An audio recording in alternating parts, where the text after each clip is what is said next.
ദൈവം ഇന്നത്തെ വായനയിലൂടെ, ഇന്നത്തെ ശുശ്രൂഷ കർമ്മത്തിലൂടെ എനിക്ക് നൽകുന്ന സന്ദേശം ദൈവസ്നേഹത്തിൻ്റെ ആഴമായ മാധുര്യം നിറഞ്ഞ സന്ദേശം എന്താണെന്ന് നമുക്ക് ഒരു നിമിഷം കണ്ണുകളെ ധ്യാനിച്ചു കൊടുക്കണം.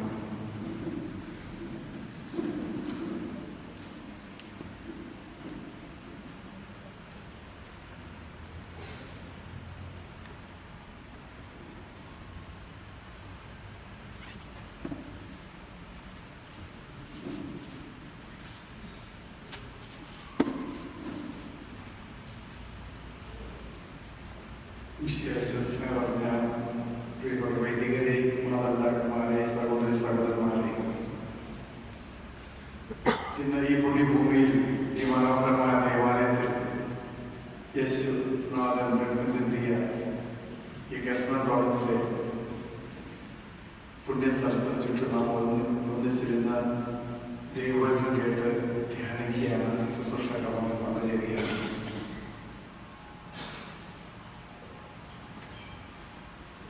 വിശുദ്ധ ക്രിസ്തുനാൾ ലോകത്തെ വീണ്ടെടുക്കുന്ന യേശുവിന്റെ പീഡാസഹനങ്ങൾ, സ്വന്തം സ്നേഹത്തിന് വേണ്ടി ജീവൻ ബലിയർപ്പിക്കുന്നതിനായിട്ടുള്ള വലിയ സ്നേഹമില്ലെന്ന് പഠിപ്പിച്ച യേശുനാഥൻ, ഞാൻ നിങ്ങളെ സ്നേഹിച്ചതുപോലെ നിങ്ങൾ പരസ്പരം സ്നേഹിക്കുവിൻ എന്ന കൽപ്പന നൽകിയ യേശുനാഥൻ തന്റെ ജീവിതം പൂർണ്ണമായ പിതാവിന്റെ ഇഷ്ടം തിരുത്ത് നിറവേറ്റിക്കൊണ്ട് നമുക്ക് വേണ്ടി നമ്മുടെ പാപത്തിന് പരിഹാര ബലിയായി സമർപ്പിക്കുന്ന പുണ്യ ദിവസം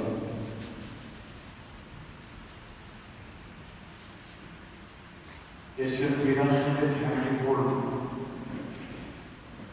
നമ്മുടെ ജീവിതത്തിലേക്ക് നാം തിരിഞ്ഞു നോക്കുകയാണെങ്കിൽ കൃത്യമായിട്ട് മനസ്സിലാക്കാൻ സാധിക്കും എത്രമാത്രം അപമാനങ്ങൾ പേരിക്കൊണ്ടാണ് നാം ഈ ലോകത്തിലേക്ക് കടന്നു വരുന്നത്.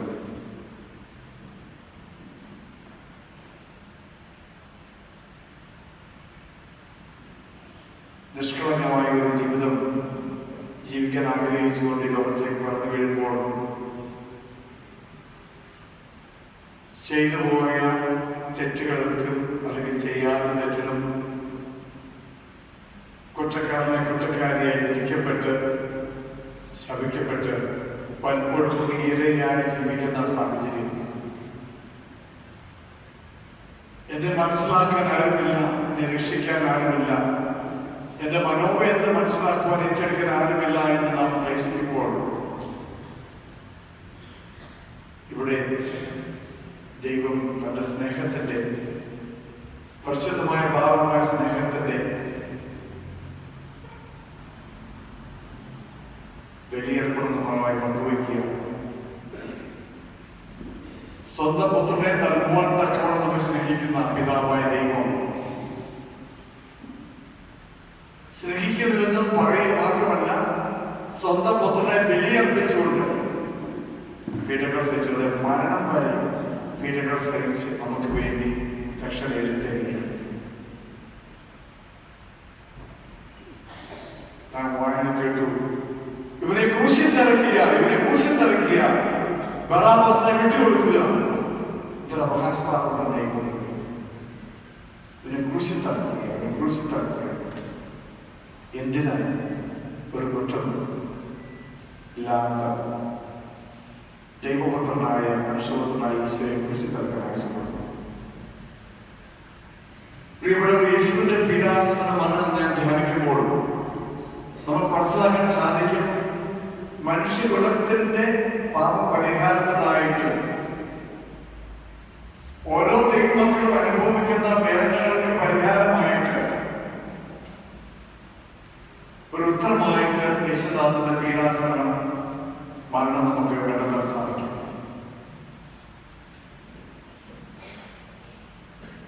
പാപം ഒഴികെ മറ്റെല്ലാത്തിനും സമനായി നമുക്ക് വേണ്ടി ജീവൻ ബലിയർപ്പിച്ച യേശുനാഥൻ പിതാവിന്റെ ഹിതം നിറവേറ്റിക്കൊണ്ട് ഓരോ ദൈവ പൈതലും ഈ ലോകത്തിലേക്ക് ജനിച്ചു വീഴുന്ന ഓരോ ദൈവ പൈതലും അനുഭവിക്കുന്ന വേദനകളും ദുഃഖങ്ങളും അപരാധങ്ങളും പീഡനങ്ങളും ഏറ്റെടുക്കുകയാണ്. പാപപരിഹാര ബലിയെത്തിക്കുക മാത്രമല്ല, നമ്മുടെ വേദനകൾ ഒപ്പിയെടുക്കുകയാണ്. സ്വന്തം ശരീരത്തിൽ വേദന അനുഭവിച്ചുകൊണ്ട് ഒരു മനുഷ്യന് വർണ്ണിക്കാൻ പറയാൻ പറ്റാത്ത തരത്തിൽ, ഒരു രീതിയിലും ചിത്രീകരിക്കാൻ പറ്റാത്ത രീതിയിൽ യേശുനാഥൻ തന്നെ പാപികളുടെ കയ്യിൽ ഏൽപ്പിച്ചു കൊടുക്കുകയാണ്. ഈ പീഡാസഹനത്തിന് മുമ്പിൽ ക്രൂശിതനായ ഈശോയെ, വിശുദ്ധ ക്രൂശിത ലോകത്തെ വീണ്ടെടുത്ത ഈശോയെ നാം നോക്കി ധ്യാനിക്കുമ്പോൾ, നമ്മുടെ വേദനകൾ ആ ക്രൂശിലേക്ക് സമർപ്പിക്കുമ്പോൾ, കാഴ്ചയായി സമർപ്പിക്കുമ്പോൾ നമ്മുടെ വേദനകൾക്ക് ഒരു ശമനം ലഭിക്കും, ശക്തി ലഭിക്കും. യേശുവിന്റെ വചനം മനസ്സിൽ തീർച്ചയായിട്ടും ഓർക്കാൻ സാധിക്കും. എന്നെ അനുഗമിക്കാൻ ആഗ്രഹിക്കുന്നവൻ സ്വയം പരിത്യജിച്ച് കുരിശ് വഹിച്ചുകൊണ്ടിന്റെ പിന്നാലെ വരട്ടെ എന്നുള്ള യേശുവിന്റെ ആഹ്വാനം എത്രമാത്രം ഞാൻ പ്രാവർത്തികമാക്കുമെന്ന് നമുക്ക് തിരിച്ചറിയാൻ സാധിക്കും. നമ്മുടെ ജീവിതത്തിൽ ഉണ്ടാകുന്ന എല്ലാ വേദനകളും, ദുഃഖങ്ങളും, അപമാനങ്ങളും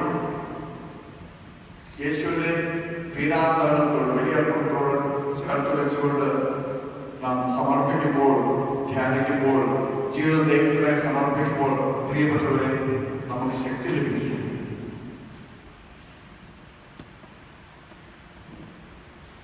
ദൈവത്തിന് വേണ്ടി, ദൈവരാജ്യത്തിന് വേണ്ടി, പാപിയുടെ മാനസാന്തരത്തിന് വേണ്ടി സഹിക്കുവാനും ക്ഷമിക്കുവാനും ഞാനും സന്നദ്ധനാണ് എന്ന് നമുക്ക് ഏറ്റുപറയാൻ സാധിക്കും. യേശുവേ, അവിടുത്തെ പീഡാസഹനത്തിന്റെ യോഗ്യതയാണ്, കുരിശുകൊണ്ടതിന്റെ യോഗ്യതയാണ് എന്റെ ജീവിതത്തിൽ ഞാൻ ഇന്ന് വരെ അനുഭവിക്കുന്ന, അതിൽ അനുഭവിച്ചുകൊണ്ടിരിക്കുന്ന എല്ലാ അപമാനങ്ങളും വേദനകളും സഹിക്കുവാനും എനിക്കെതിരെ തിന്മ ചെയ്തോട് തെറ്റുകൾ ക്ഷമിക്കുവാനും ഞാൻ തയ്യാറാണ് എന്ന് നമുക്ക് ഏറ്റുപറയാൻ സാധിക്കും.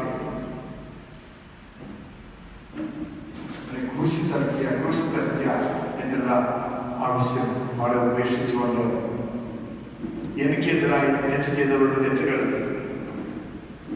തിരിച്ചറിഞ്ഞ് പൂർണ്ണ മനസ്സോടെ, പൂർണ്ണമായ സ്നേഹത്തോടെ ക്ഷമിക്കുവാനും സഹിക്കുവാനുള്ള നമ്മൾ കടന്നു വരികയാണ്.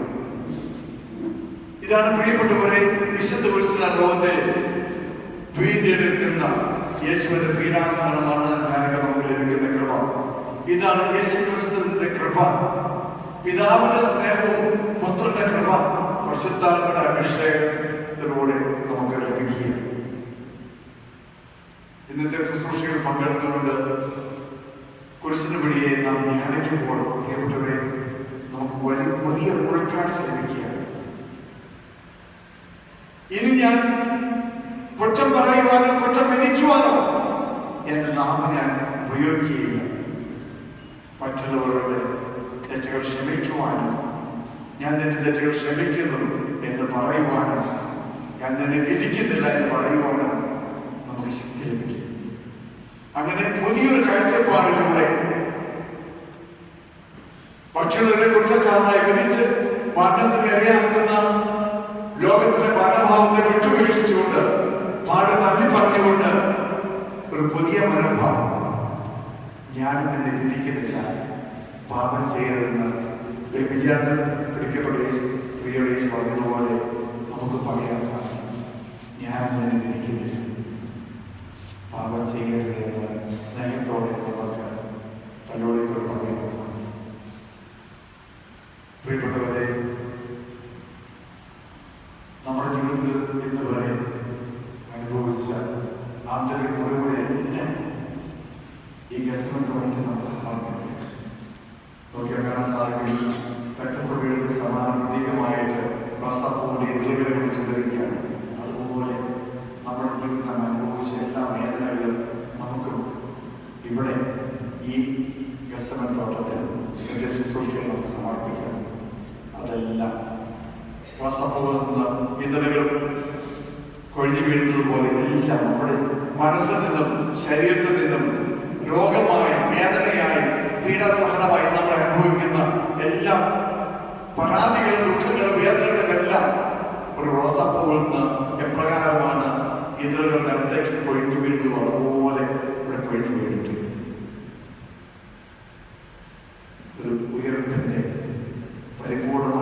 ദൈവസ്നേഹത്തിന്റെ അനുഭവം, ദൈവസ്നേഹത്തിന്റെ കിരണങ്ങൾ നമ്മുടെ കണ്ണിൽ പതിയട്ടെ. ദൈവസ്നേഹത്തിന്റെ കിരണങ്ങൾ നമ്മുടെ മുറിവിലേക്ക്, ശാരീരിക മാനസിക മുറിവിലേക്ക് പതിയട്ടെ. അങ്ങനെ ഞാൻ നിന്നെ വിധിക്കുന്നില്ല, പാപം ചെയ്യരുതെന്ന് യേശുവിന്റെ വചനം. അധ്വാനിക്കുന്നവരും ഭാരം വഹിക്കുന്നവരും എല്ലാവരും എൻ്റെ അടുക്കൽ വരട്ടെ, ഞാൻ നിങ്ങളെ ആശ്വസിപ്പിക്കണം. നല്ല യേശുവിന്റെ വചനം നമുക്ക് സമാധാനം വളർന്നവരുടെ യേശുവിന്റെ പീഡാസനത്തെ ധ്യാനിച്ചുകൊണ്ട് യഥാർത്ഥ ക്രിസ്തു ശിഷ്യരായി ജീവിക്കുവാൻ, ക്രൂശനായ ഈശോയെ അനുഗമിക്കുവാൻ, വിശുദ്ധ ക്രിസ്തുവിന്റെ ലോകത്തെ പേരിൽ യേശുവിന് ഹോസാന പാടിക്കൊണ്ട് എന്നും വിശുദ്ധ ക്രിസ്തുവിന്റെ ലോകത്തെ പേരിൽ ഈശോയെ അങ്ങേ ഞങ്ങൾ ആരാധിക്കുന്നു, സ്തുതിക്കുന്നു, മഹത്വപ്പെടുത്തുന്നു പറഞ്ഞ് നിരന്തരം സ്തുതി അർപ്പിക്കുവാൻ, ക്ഷമയുടെയും സ്നേഹത്തിന്റെയും സഹനത്തിന്റെയും പാതയിലൂടെ ചരിക്കുവാൻ നല്ലവനായ ദൈവം നിങ്ങൾക്കും എനിക്കും കൃപ നൽകട്ടെ എന്ന് പ്രാർത്ഥിച്ചുകൊണ്ട് നമുക്ക് ഇന്നത്തെ ശുശ്രൂഷയായി എല്ലാ നിയമങ്ങളെ സമർപ്പിക്കാം. ഏറെ പ്രത്യേകിച്ച് യുദ്ധങ്ങൾ മൂലം ക്ലേശങ്ങൾ അനുഭവിക്കുന്ന രാജ്യങ്ങളെ നമുക്ക് സമർപ്പിക്കാം. മറ്റുള്ളവരാൽ പീഡിതരായി, മറ്റുള്ളവർക്ക് ഇരയായി ജീവിക്കുന്ന ദൈവമക്കളെ നമുക്ക് ആത്മാർത്ഥമായി സമർപ്പിച്ച് പ്രാർത്ഥിക്കാം. രോഗികളായി കഴിയുന്നവരെ സമർപ്പിക്കാം. പീഡാസനത്താൽ വിശുദ്ധ ലോകത്തെ പീഡിത യേശുവിന്റെ നാമം മൂലം എന്നും ഇന്നും എന്നും പീഡനം അനുഭവിക്കുന്ന അനേകം സഹോദരന്മാർ ലോകമെമ്പാടുമുണ്ട്. ക്രിസ്തു വിശ്വസിക്കുന്ന എന്ന ഏക കാരണം മൂലം പീഡനങ്ങൾ ഏറ്റുവാങ്ങിക്കൊണ്ട് സ്വന്തം ജീവൻ വിലയെ അർപ്പിക്കുന്ന എല്ലാ മക്കളെയും, എല്ലാ ലോകമെമ്പാടുമുള്ള എല്ലാ മക്കളെയും നമുക്ക് സമർപ്പിക്കാം. യേശുവിന്റെ പീഡാസഹന മരണത്തിന്റെ യോഗ്യത എത്ര വലുതാണെന്ന് എല്ലാ മക്കളും തിരിച്ചറിയട്ടെ. പീഡനം സ്നേഹിക്കാതെ യേശുവിന്റെ പീഡാസഹനം മരണവും ധ്യാനിക്കുമ്പോൾ പൂർണ്ണമായിട്ട് വിശ്വസിച്ച് ധ്യാനിക്കാത്ത ഒരു വ്യക്തിക്കും മറ്റുള്ളവരുടെ തെറ്റുകൾ ക്ഷമിക്കുവാനോ സഹിക്കുവാനോ സാധിക്കുകയില്ല. സത്യം നമുക്കും തിരിച്ചറിയാം. പലവനായ ദൈവം ദീർഘമായ വിലയേറിയ രക്തത്താൽ നമ്മുടെ ശരീരത്തെ, മനസ്സിനെ, ഹൃദയത്തെ കഴിയും വിശുദ്ധീകരിച്ച് പൗത്രീകരിച്ച് പരിശുദ്ധാത്മാവിന്റെ അഭിഷേകത്താൽ നയിക്കട്ടെ എന്ന് പ്രാർത്ഥിക്കുകയും ചെയ്യാം. പിതാവിന്റെയും പുത്രന്റെയും പരിശുദ്ധാത്മാവിന്റെയും നാമത്തിൽ